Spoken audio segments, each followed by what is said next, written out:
Hi everyone, welcome to Epic Ways to Use Epic with ELs. I am Sabrina King.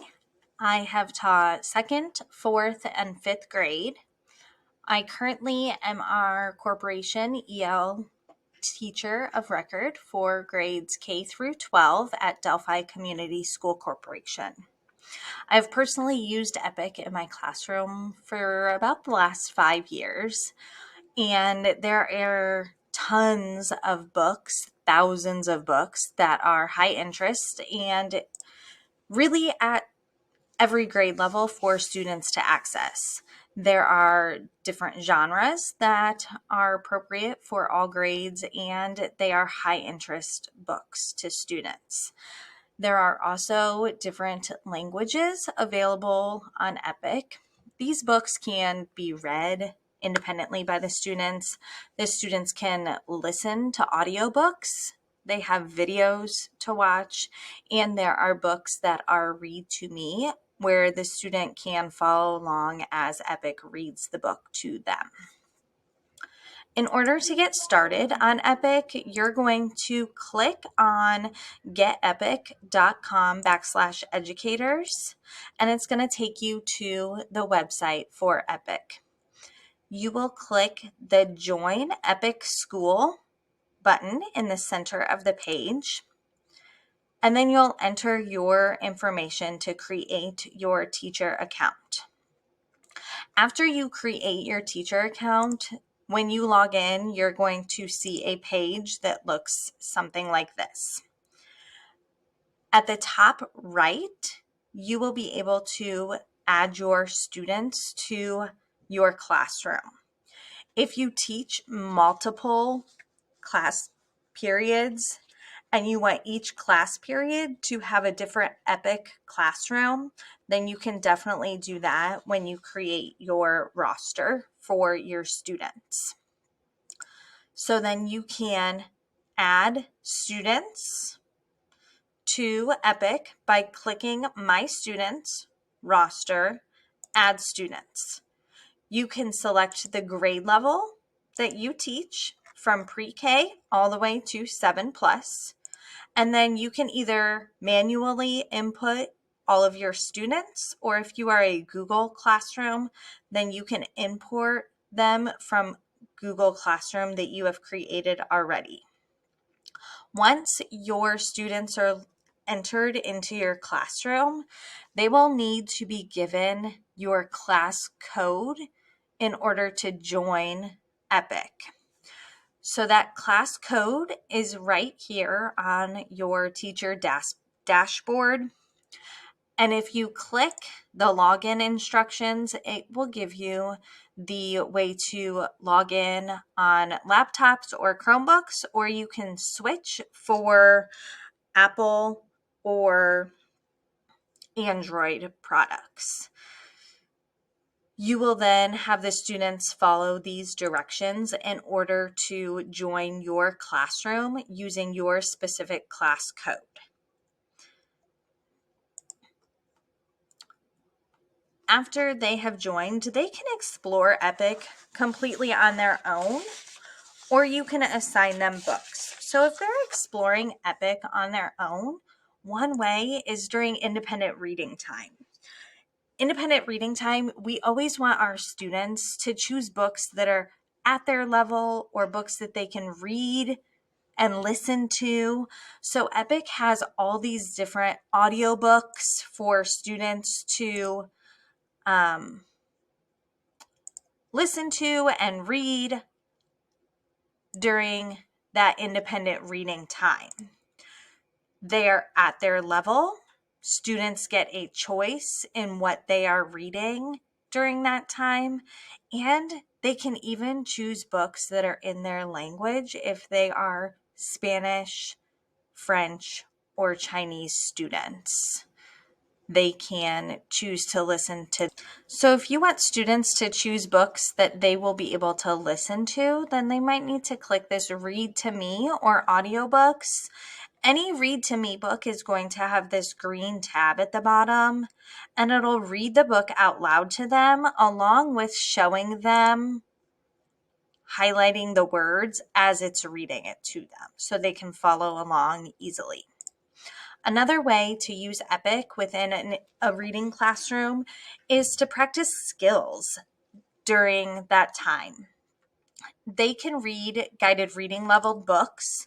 So at the top, you can select F&P level, and then you can choose to select any level. So if the students know their reading level, you could be specific and have them choose only books that are A through D that they are able to read or listen to during that time. Research is another fantastic way that I used Epic with my kids.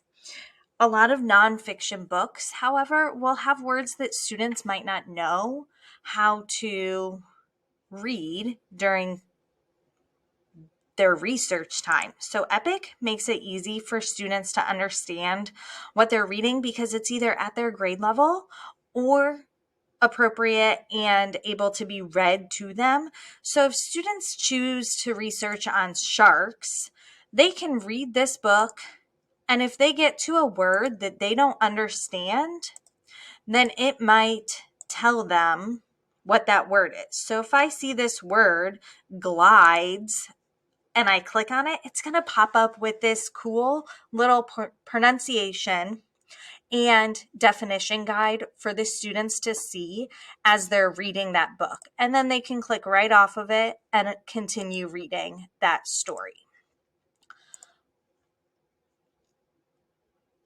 My second graders would be assigned books that they had to read or listen to on an animal for their animal report, and then they would gather all that information that they learned from listening to those books, and then they would use it for a writing activity to share what they learned about their animal that they were researching. So when you're exploring and searching for content within Epic, you can search by coming up to this Explore tab, and then you can type in whatever author or title you might be looking for. And so say we're going to look for, we want some Christmas books, but we might want those Christmas books to be in Spanish. So then it's going to then populate all of the Spanish books over Christmas for our students to be able to read. There's 3 audiobooks that I can assign. There's some holiday books or Christmas books that they have to listen to, and it'll read to them so they can follow along, or they can read on their own. In order to save a book to your library, I'm going to search just books, and if I want Spanish and English books, then I can click both languages, and I might want this Joy to the World book. So I'm going to click this heart with a plus to save it to my library. And it's going to pop up with add to collection. If I want to add it to a new collection that I don't have, I can create a new collection, or I can see all my collections I've created. And I have a Christmas one that I might add it to already. You can add multiple books at the same time by clicking the heart on all of those books and then adding it to your collection. These collections can then be assigned to your students to listen to or read during independent reading time. So when I go back and I might want to search for bilingual books. If I want bilingual books, I can add maybe this book to a collection of bilingual books here. It'll add that book to my collection.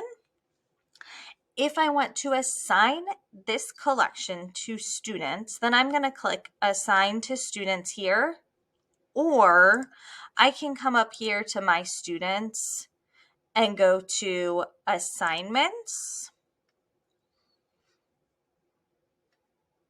and I can see what assignments I've created, or I can explore and I can find new books to assign them. If I already have favorite books or collections that I have created, I can go to my library. It'll show all the books that I've clicked that heart for, or I've added to a collection already, and those are ready to be assigned to students. So my bilingual books here has 22 books, and I can click assign. Once I assign this to students, I can choose to give directions to them. I can choose a start date or a due date if they have to have this collection read or completed by a certain time. Personally, I never gave a start date or a due date for my students because I never required them to read all the books in that collection unless they absolutely chose to do it on their own. After you do that, you can select certain students to receive this book from your class roster, or you can assign that collection to the entire class by clicking Assign to Class here.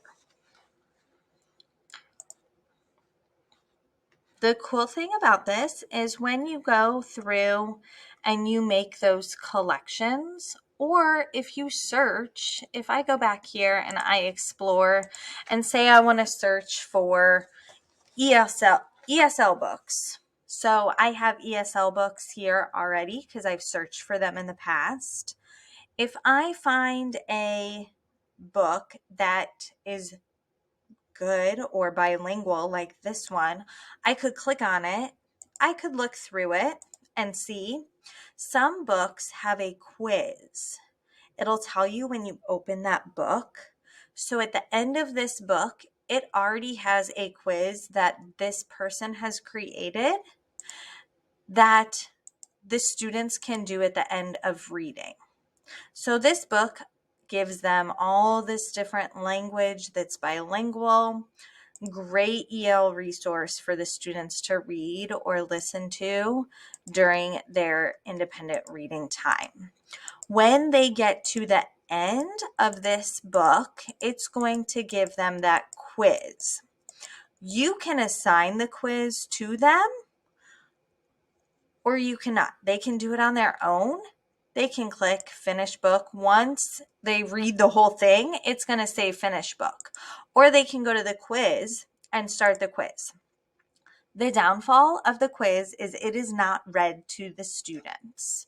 So I typically do not assign these quizzes to my students, especially my EL students, because they might not be able to read all the questions to themselves. So I would assign a different assignment to them that could go with that book. When assigning items or saving items for yourself, you create a library of books. You can find collections that other teachers have already created. So if I go back to finding ESL books and I search for that, and then I can come up here and I can filter my search to collections. These are groups of books that teachers have already collected and put into a collection for ESL in this case. So I could find a collection. Maybe I want ELL animals. So I might click on this collection. I see a lot of read to me books that would benefit our EL students because they're listening to it and not being able to read it at their level. They can definitely listen to these books. So I'm going to add this collection to my favorites by clicking this heart up here. So it's then added to my library. When I go there, I can find it in my collections section, up here at the top in my favorites, after I scroll over, it's going to be right here, my ELL animals. And if my students are working on that research paper for writing with animals, then they can assign this to my students by clicking the Assign button and then clicking Assign to Class. The students will then get access to all of these books on their own accounts as a whole collection. They don't have to search for them on their own. You've done that hard work for them, and you've already assigned all these books to your class for them to access.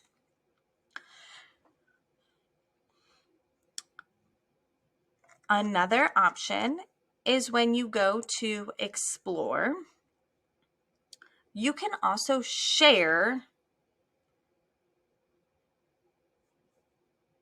videos with students. So if I want to go to videos, I might just search for animal video, and it might come up with some books here. First, audiobooks. They have multiple audiobooks. Now with the audiobooks, these get into harder levels. So if you look at the level here, this is an S, F&P. It's 5 hours, 6 minutes in length. There's no quiz for this book. This is a chapter book. It's just going to be the audio for that book. So if I click on that, it's just going to play the book for the students to listen to, just like an audiobook we would listen to on our own. There's no text for the students to follow along with. So looking for videos, I might find some here. There are none under that category. So if I just want to search for different books that they might recommend, they'll come up on their accounts as well. So lots of Big Nate books for students to read or listen to, some of those. So if I create my own collection of books after I search for them, I can share those books with other EPIC teachers.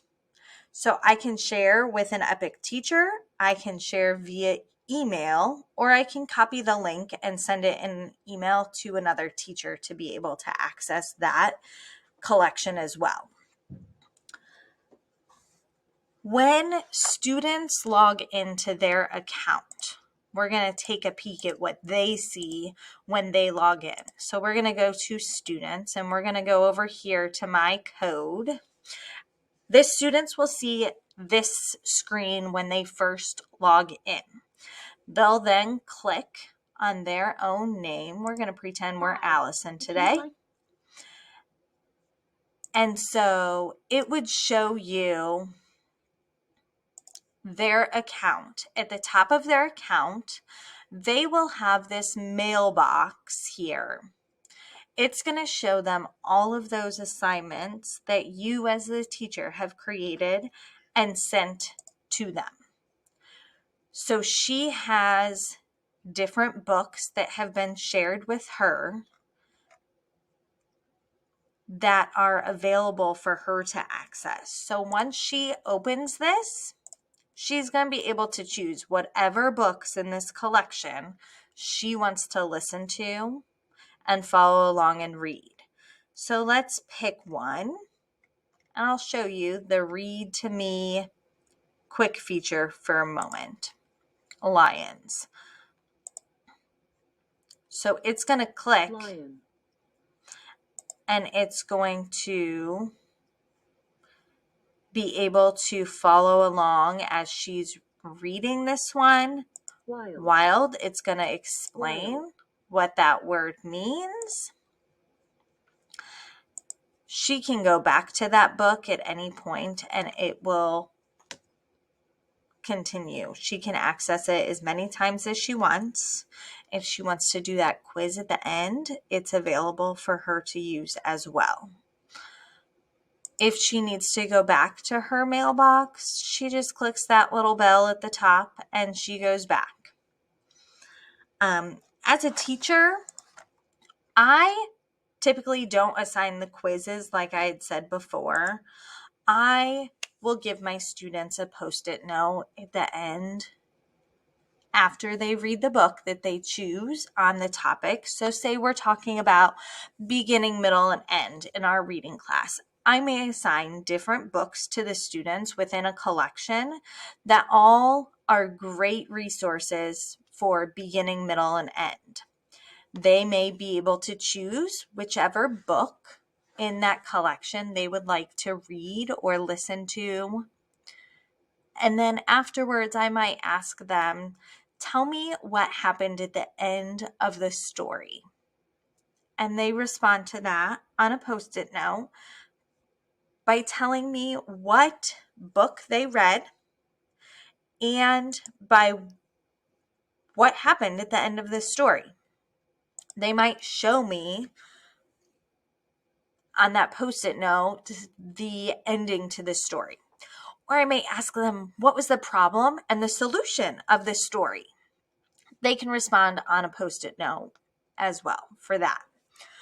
If I want them to go into a little more depth, I may use a graphic organizer similar to this one that has beginning, middle, and end.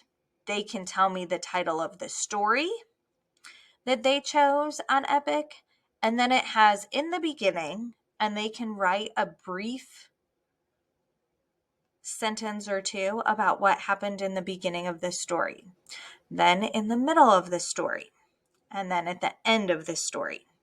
Now, this one I might give to the students before they read the book, and then they can have it to look at. They might be able to write in the beginning as they're listening to that beginning part, and then pause the book, and then write the middle of the story, and then pause it after they get done with the middle, and then they can write the ending after they listen to the end of the book.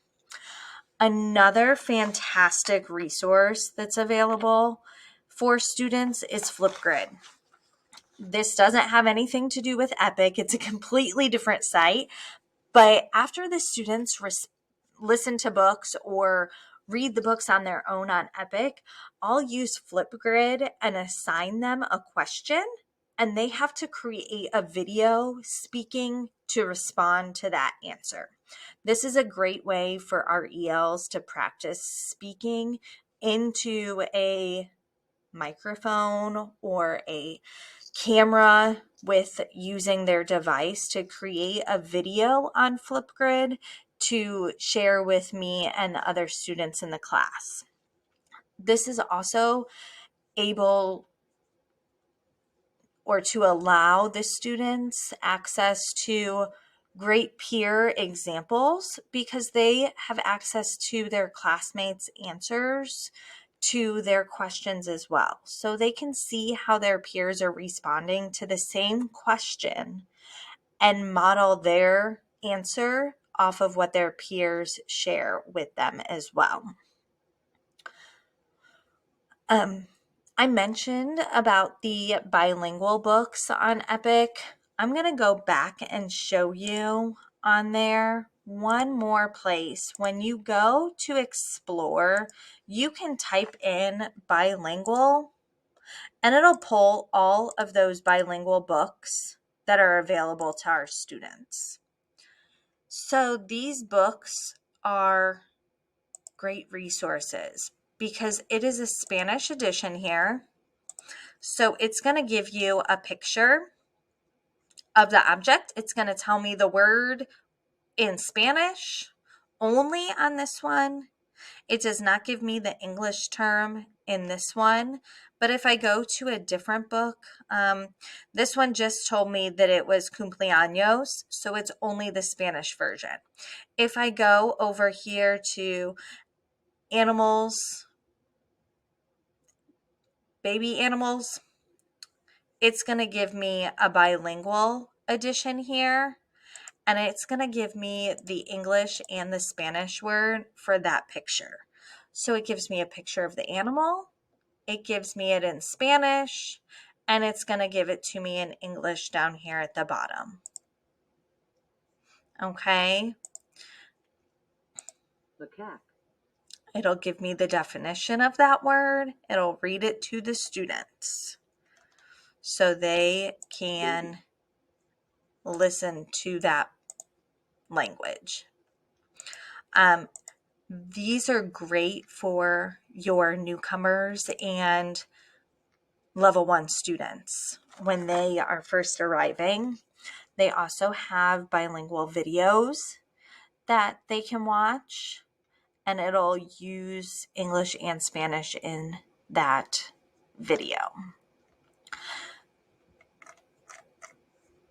I will be sharing my slides with you as a resource, and I hope that you are able to find ways to use EPIC either within your gen ed classroom or with your EL students, and that they are able to access books that they enjoy and can benefit them within the classroom using those skills that their gen ed teachers are teaching them.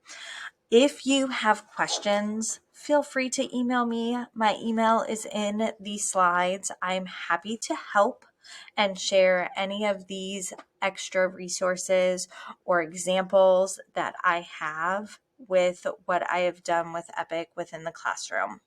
Any of these post-it notes or graphic organizers, you can use any of them, any skill. If you're looking for text features, you can have the students write a post-it note on text feature that they found in their story while they were listening to it or reading it. Just get those kids interested in finding books at their level that they enjoy, that they're able to read and understand. Another resource that I mentioned at the very beginning and I meant to share is that they just added French and Chinese books on here. They didn't have this before.